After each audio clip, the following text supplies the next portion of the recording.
I nominated Westwood Home Care as they dedicate themselves to ensuring staff feel appreciated and valued as a person first and employee next.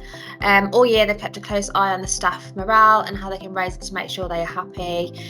We've got 30 plus learners on programme from level 2 to 5, which is a clear indication of the time and efforts that they are putting into their staff. Not only this, but managers are also being given a chance to grow and shine with the higher levels that we offer. I truly believe all the staff love working there for the community under great management that pushes them to go forward.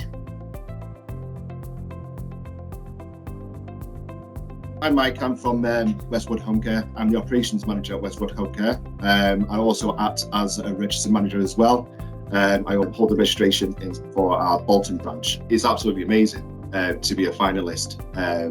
It's going to promote education, and that's what we want to do. The apprenticeships are so important. We give a lot of commitment to all our colleagues, and whether it's study days, we promote within. We really want to promote development within our business. So to be nominated for something that we're so passionate about is great. It's fantastic.